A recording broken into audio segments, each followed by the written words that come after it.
ង្វាស់ទឹកស្អាតប្រើប្រាស់នៅតំបន់ជនបទមួយចំនួនបានបង្កផលប៉ះពាល់យ៉ាងខ្លាំងដល់ប្រជាពលរដ្ឋទាំងជីវភាពរស់នៅសុខភាពនិងសុខុមាលភាពតំបន់ជនបទមួយចំនួនពុំមានប្រភពទឹកគ្រប់គ្រាន់ទាំងប្រភពទឹកលើដីដូចជាទន្លេស្ទឹងបឹងបួរនិងទឹកក្រោមដីសម្រាប់ផលិតទឹកស្អាតជូនប្រជាពលរដ្ឋប្រើប្រាស់ក្នុងឃុំទាំងមូលមកខ្វះខាតទឹកស្អាតប្រើភាសាប្រជាពលរដ្ឋគាត់នៅមានជីវភាពខ្វះខាតអញ្ចឹងគាត់មិនអាចមានទឹកស្អាតនឹងហូបបានគ្រប់គ្រាន់គ្រប់គ្រួសារអត់ទេខ្ញុំពីមុនខ្ញុំយកមកពីឆ្ងាយពីស្រះនៅវត្តវាមានផលលំបាកដែរព្រោះទៅអីវត្តហ្នឹងវាឆ្ងាយពីផ្ទះអញ្ចឹងទៅហើយទឹកហ្នឹងកាលនៅប្រើទឹកស្រះហ្នឹងកូនខ្ញុំឈឺញឹកដែរខាតលុយខាតកាក់អញ្ចឹងណាអ្នកគ្រូតំបន់នេះបងដងក៏ចេញបានតែជីកស្រះហ្នឹងតាមក្នុងប្រភូមិអីបានមួយទេតាមសហគមន៍ហើយមានការលំបាកខ្លាំងហើយការដឹកជញ្ជូននឹងមានដូចជាគ្រូយន្តនៃម៉ូតូដាក់កណ្ដុងដាក់អីដឹកចំណាយពេលវេលាឆ្ងាយដែរមកបានទឹកប្រើប្រាស់ហ្នឹងខ្ញុំគិតថាតំបន់នេះគឺជាតំបន់ដាច់ស្រយាលហើយជាតំបន់ដែលគ្មានប្រភពទឹកអញ្ចឹងកន្លងមកហ្នឹង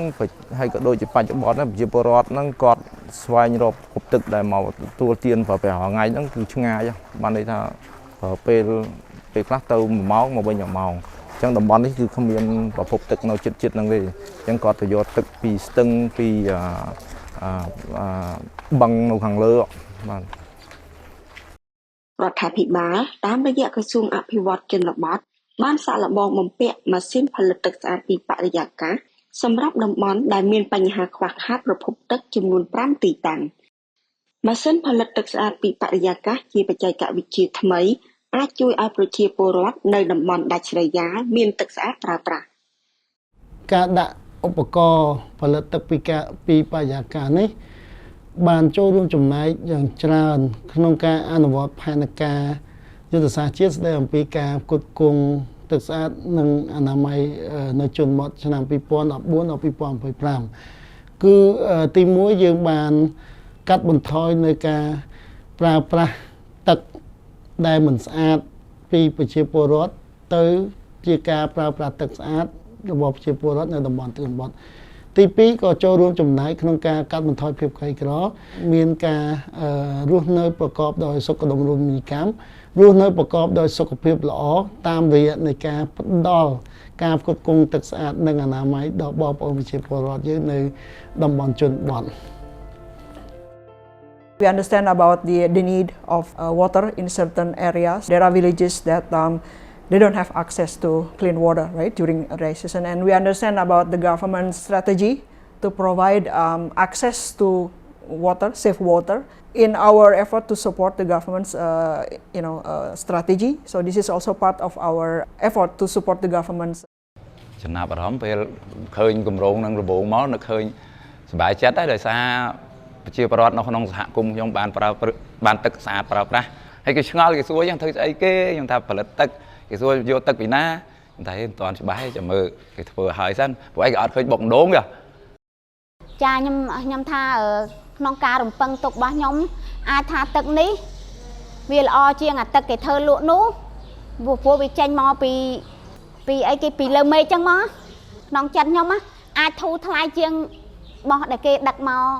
លក់ឲ្យយើងកាលពីមិនទាន់បានខ្ញុំដូចថាអត់ជឿថាស្រូបពីបរិយាកាសបានទឹកប្រើប្រាស់បានទឹកញ៉ាំហ្នឹងអត់ជឿប៉ុន្តែឥឡូវខាងដំឡើងបានទឹកប្រើប្រាស់ជូនប្រជាពលរដ្ឋយើងក្នុងឃុំមុខរាជាពិសេសតំបន់ជិតខាងដូចឃុំស្រុកវត្តក៏បានប្រើប្រាស់ទឹកនេះដែរតាមរយៈការផ្ដល់ថវិកាគាំទ្រពីធនាគារវត្តអាស៊ីគឺបានផ្ដល់នៅការសាងសង់ស្ថានីយ៍ឧបករណ៍ផលិតទឹកពីបរិយាកាសនេះគឺយើងសាងសង់នៅកន្លែងគ្មានទាំងប្រភពទឹកលើដីគ្មានទាំងប្រភពទឹកក្រោមដីអញ្ចឹងពេលដែលយើងសាងសង់ស្ថានីយ៍សម្រាប់ដាក់ឧបករណ៍ទាញទឹកយកពីបរិយាកាសនេះគឺវាបានផ្ដល់អត្ថប្រយោជន៍ច្រើនដល់បងប្អូនប្រជាពលរដ្ឋគឺបានផ្ដល់នៅទឹកស្អាតឲ្យគាត់ប្រើប្រាស់ This is a pilot test, right, and only implemented in 5 villages. And I understand Cambodia has like 1,000 villages, so We hope that we will contribute, but I think if we compare to the whole country, maybe it's very, very small. But this will contribute to the access water supply. And actually, in the arrangement, O&M arrangement, there will be like cross subsidy. So poor household will be provided with subsidized charge. So for example, if they are not able to purchase the full price, maybe they will be discounted. They can only pay maybe 50% or something like that. យើងនៅចិត្តអញ្ចឹងទៅយើងស្រួលអត់មានខាតពេលវេលាអញ្ចឹងណាអ្នកគ្រូកាត់បន្ថយជំងឺរាករូសកាត់បន្ថយអត់សូវជាឈឺទេ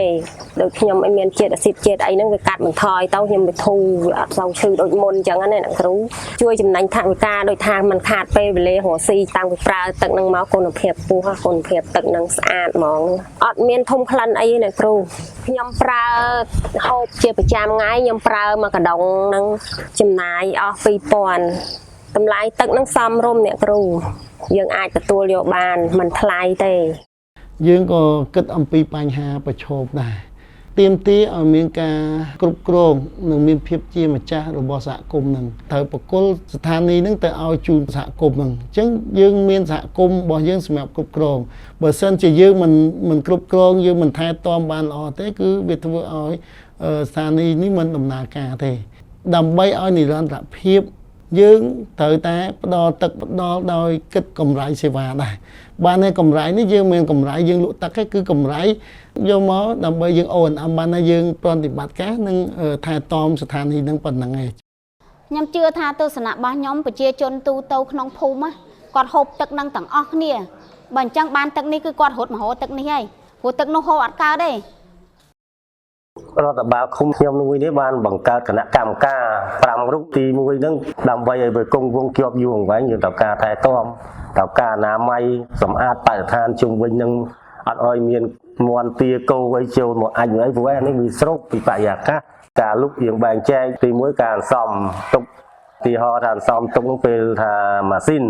ឬមួយក៏ឧបករណ៍ខូចខាតយើងត្រូវមានថវិកាសម្រាប់សំទុកទី2យើងនឹងសំមួយផ្នែកទៀតសម្រាប់ទិញជាម៉ូតូឬក៏យន្តអីសម្រាប់ដឹកជញ្ជូនទី3ហ្នឹងសន្សំប្រាក់នេះមួយទៀតដើម្បីចាក់ដីបន្ថែមទៀតនៅជុំវិញទីធ្លាកន្លែងស្ថានីយ៍ហ្នឹងឲ្យបានស្អាតធ្វើលបងឲ្យបានស្អាតយើងចុះបញ្យល់គាត់ណែនាំគាត់ថាឥឡូវយើងកាលពីមុនយើងយកទឹកស្ទឹងទឹកអីបរិភោគមិនអស់លុយបាត់មែនអត់អស់លុយបាត់មែនតែយើងជំងឺចូលពេទ្យច្រើនចុះបើយើងបែរមកប្រើទឹកសហគមន៍យើងទឹកល្អទឹកស្អាតអត់ជំងឺសោះហើយនឹងចំណាយទុនតិចតួចតើយើងយកមួយណាអាហ្នឹងមានតែយើងចុះណែនាំគាត់តាមមូលដ្ឋានដល់មូលដ្ឋានខ្ញុំសំណូមពរសុំថាឲ្យធ្វើមិនទឹកនឹងឲ្យចេញច្រើនដល់បានប្រើគ្រប់គ្នាឡងប្រើអត់គ្រប់គ្រាន់ការស្ថានីយ៍នេះវាបានប្រើប្រាស់ 30-40% តិចទៀតខ្ញុំជឿជាក់ថាមានគម្រោងផ្សេងអង្គការផ្សេងគាត់មកដំឡើងមកដាក់អីនៅតំបន់នេះទៀតដើម្បីងាយស្រួលប្រជាពលរដ្ឋប្រើទឹកស្អាតហ្នឹងក្នុងមួយខេត្តយើងដាក់ឧបករណ៍ផលិតទឹកពីបរិយាកាសហ្នឹងចំនួន1បាទមកភូមិយើងដាក់1ភូមិដាក់1អញ្ចឹងក្នុងនោះគឺយើងមានខេត្តចំនួន5គឺមានខេត្តកពតខេត្តបាត់ដំបងខេត្តបន្ទាយមានជ័យខេត្តព្រះវិហារនិងខេត្តឧត្តរមានជ័យបន្ទាប់ពីគម្រោងបកគលឲ្យហើយគឺអស់លោកស្រីគាត់ជាគេហៅថាជាអ្នកជាម្ចាស់គ្រប់គ្រងនៅក្នុងការគ្រប់គ្រងនេះផងដែរគឺសូមឲ្យយើងគិតអំពីនិរន្តរភាពនិងភាពយូរអង្វែងរបស់ស្ថានីយ៍ឧបករណ៍ផលិតទឹកពីបរិយាកាសនេះដើម្បីយើងផ្ដល់ការគ្រប់គ្រងនិងផ្ដល់ការប្រើប្រាស់ទឹកស្អាតជូនដល់បងប្អូនប្រជាពលរដ្ឋយើងif this is proven to be successful and perhaps we can also kind of